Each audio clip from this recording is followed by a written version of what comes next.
Mtazamaji, leo ni mwendo wa kukupa habari zote ambazo zinajiri huko katika anga za kimataifa. Hapa kuna taarifa moja kwa moja kutoka katika kikosi cha walinzi wa mapinduzi ya Kiislamu cha Iran IRGC, ambapo kimesema kwamba hakutakuwa na amani Mashariki ya Kati hadi Israel iondoke Lebanon. Tunafahamu hivi sasa kinachoendelea pale nchini Lebanon ni kwamba vikosi vya Israel vinazidi kusonga mbele kwa ajili ya kutekeleza operesheni zake za kijeshi katika eneo la kusini mwa Lebanon kwa ujumla pamoja na maeneo mengine. Sasa hali halisi ambayo inaendelea si shwari, kwa sababu inalazimisha wakazi katika maeneo hayo kuyahama makazi yao kwa lazima, lakini pia vifo vikiongezeka kutokana na mashambulizi ya vikosi vya Israel. Sasa taarifa inasema kwamba kikosi cha walinzi wa mapinduzi ya Kiislamu cha Iran IRGC kimesema kuwa hakutakuwa na amani ya kudumu katika Mashariki ya Kati hadi majeshi ya Israel yatakapoondoka kikamilifu katika maeneo yote ya Lebanon yanayodaiwa kushikiliwa na jeshi hilo.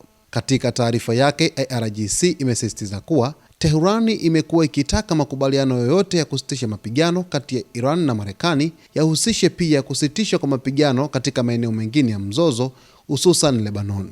Kwa mujibu wa Iran, amani ya kweli haiwezi kupatikana ikiwa mashambulizi dhidi ya Lebanoni yataendelea. Kauli hiyo imekuja wakati mvutano ukiendelea kusini mwa Lebanon licha ya juhudi za kidiplomasia za kusitisha mapigano. Irani, ambayo ni mshirika mkuu wa Hezbollah, imekuwa ikisisitiza kuwa kuondoka kwa majeshi ya Israel kutoka Lebanon ni sharti muhimu la kufanikisha makubaliano yoyote ya amani katika eneo hilo. Wakati huo huo, Hezbollah imeendelea kupinga baadhi ya masharti ya makubaliano ya kusitisha mapigano, ikisema kuwa makubaliano yoyote yanapaswa kuanza kwa kuondolewa kwa majeshi ya Israel kutoka ardhi ya Lebanon.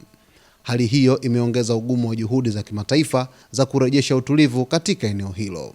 Kauli ya IRGC inaashiria kuwa Irani bado inaunganisha kwa karibu mgogoro wa Lebanon na mazungumzo mapana ya usalama na amani yanayoendelea katika Mashariki ya Kati, huku ikionya kuwa amani ya kudumu haiwezekani bila kushughulikia suala la uwepo wa majeshi ya Israel nchini Lebanon. Kilio kikubwa cha Iran kwa hivi sasa ni kile ambacho Israel inakifanya katika nchi ya Lebanon.